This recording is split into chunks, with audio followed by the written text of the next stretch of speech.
నమస్తే, నేను మీ Yamuna. Welcome to our channel. ఈరోజు మనతో పాటు ఉన్నారు టీడీపీ సీనియర్ నాయకులు మరియు అధికార ప్రతినిధి సూర్యదేవలత గారు. నమస్తే మ్యామ్. నమస్తే.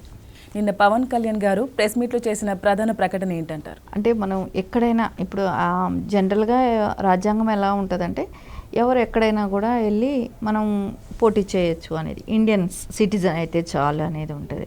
అది ఎంపీ స్థానాలకి. ఆ పార్టీ పెట్టడానికి అది అవసరం కూడా లేదు. అంటే పార్టీ పెట్టడానికి కూడా అదే ఇండియన్ సిటిజన్ అయితే చాలు, మన ఇండియాలో ఒక పార్టీ అనేది పెట్టుకోవచ్చు అనేది ఉంటుంది.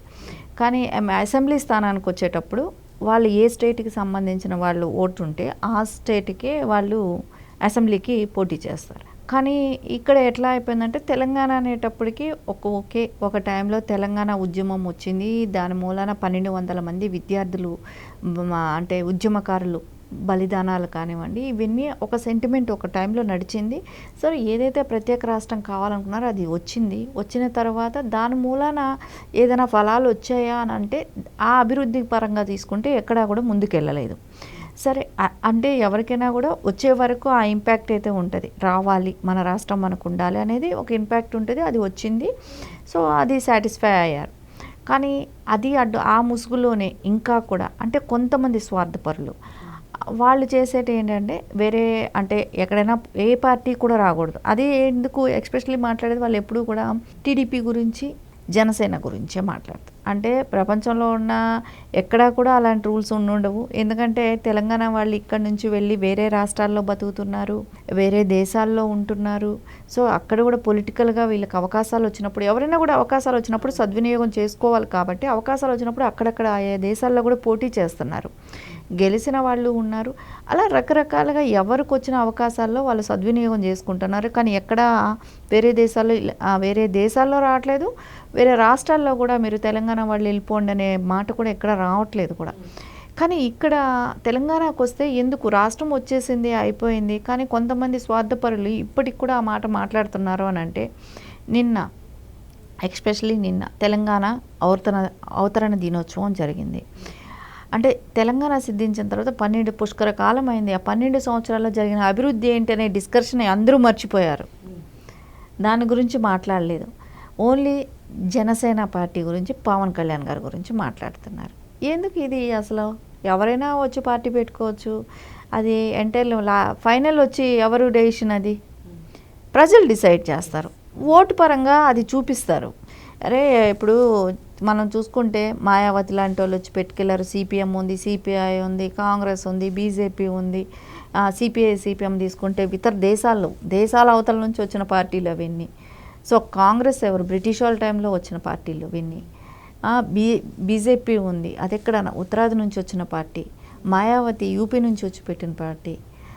ఇట్లా మనం రకరకాల కేజ్రీవాల్ పార్టీ ఒకటి ఉంది కదా, అది కూడా మధ్యలో ఇక్కడ తిరిగింది కదా కొద్ది రోజులు. దానిలో కూడా సీట్ల కోసం తనకలాడారు కదా, అది ఇక్కడ ఢిల్లీలో పుట్టిన పార్టీ ఆమ్ ఆద్మీ పార్టీ. ఇప్పుడు మళ్ళీ కాక్రోచ్ పార్టీ అని ఇంకోటి వస్తుంది. దేన్ని కంట్రోల్ చేస్తారు? దేన్ని కంట్రోల్ చేయలేము కూడా. So let me decide public. ఎందుకంటే పబ్లిక్ చేతిలో ఉంది అది. వాళ్ళు ఓటు వేసి ఇచ్చేస్తారు.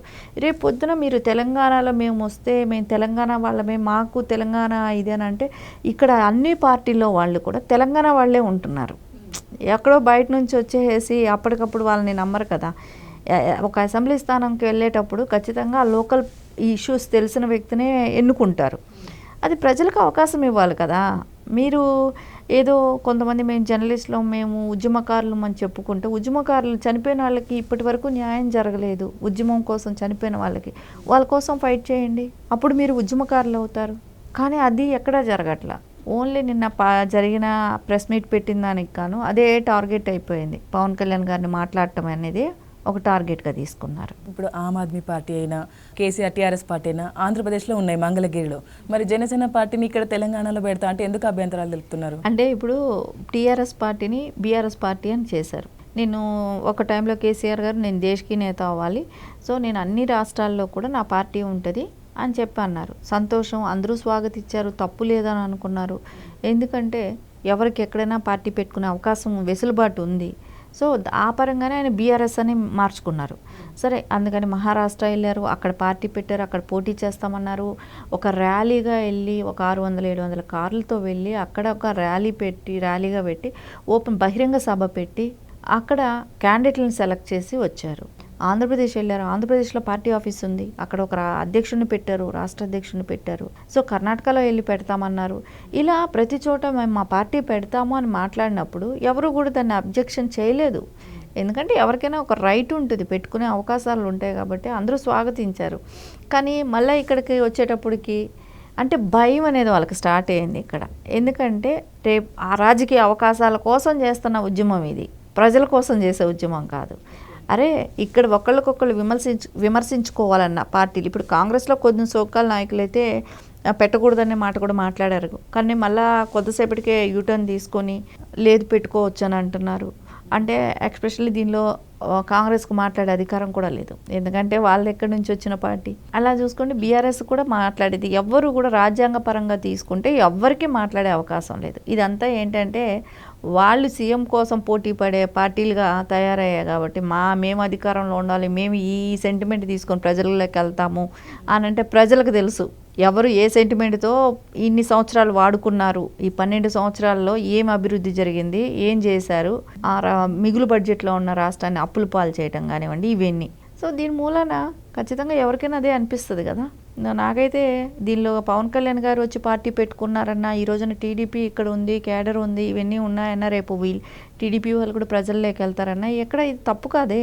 రాజ్యాంగానికి లోబడి జరుగుతున్న పనులే ఇవన్నీ, రాజ్యాంగాన్ని అతిక్రమించి జరుగుతున్న పనులు అయితే ఏవి కాదు. మరి తెలంగాణలో ఒకవేళ జనసేన పార్టీ వస్తే భవిష్యత్తు ఎలా ఉండబోతుందంటారు, యువతకైనా అన్నిటికీ? అంటే ఆ పార్టీ అది ఏదైతే జనసేన పార్టీ ఉందో అది ముందుకు తీసుకెళ్ళడానికి ఎలాంటి స్కీమ్లు ఇస్తుంది, ఏమి వాగ్దానాలు చెప్తారు వాళ్ళు, యువతకు భరోసా ఏమి ఇస్తారు, సో వీటిని బట్టి ఉంటుంది. పార్టీ పెట్టే వరకు ఉంటుంది. సో దాని తర్వాత వాళ్ళు ప్రజల్ని ఆకట్టుకునేటట్టు వాళ్ళు ఏం చెప్తారు, ఏం చేస్తారు అనేది ప్రజలు చూస్తారు. దాన్ని బట్టే వాళ్ళ డెసిషన్ ఉంటుంది. సో ఆయన ఇప్పటి వరకు చెప్పింది ఏమంటే తెలంగాణ వాళ్ళే ఉంటారు, ఇక్కడ వాళ్ళే ఎమ్మెల్యేలుగా కానివ్వండి, ఎంపీల స్థానాల్లో కానీ మేము పోటీ చేస్తామని చెప్పారు. దాని ప్రకారమే ఉంటుంది. రేపు పొద్దున వాళ్ళకి అంత స్థానాలు భారీ మెజార్టీ వచ్చినా సీఎం వాళ్ళ క్యాండిడేట్లే అవుతారు. సో అది ఎవరైతే తెలంగాణ వాళ్ళుగా ఉంటారో వాళ్ళకి అది ఒక ప్లాట్ఫామ్గా వాడుకుంటున్నారు. వాళ్ళ డెసిషన్కి లోబడి నేను పనిచేస్తాను, సజెషన్స్ ఇస్తాను, వాళ్ళు రమ్మన్న చోటుకంతా నేను వెళ్తాను, మీటింగులు పెడతాను, అటెండ్ అవుతానని చెప్పారు. సో అది ఏది ఏమైనా ఏ రాజకీయ పార్టీ అయినా నిలబడితే ఆఖరికి ప్రజల డెసిషనే. సో పార్టీ పెట్టుకోవచ్చు, ఎవరైనా పెట్టుకోవచ్చు పార్టీ. మనం ఇప్పుడు ఒక ఓటు వేయడానికి వెళ్తే ఎన్నో ఉంటాయి దానిలో, ఆ లిస్టులో 10 పార్టీలు కూడా ఉంటాయి దానిలో. మనకు కావాల్సిన దానికే కదా టిక్ పెట్టి వస్తాం. అట్లాగా ఎవరైనా పార్టీ పెడతారు, ఎవరైనా ఇచ్చేస్తారు. సో తీరా వచ్చేటప్పుడు ప్రజల ఆదరణ. సో పవన్ కళ్యాణ్ గారు ఏం చేస్తారనేది వాళ్ళు ఆలోచించి ఓటేస్తారు.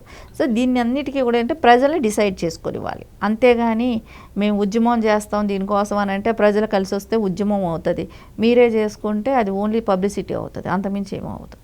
Okay, thank you ma'am. నమస్తే.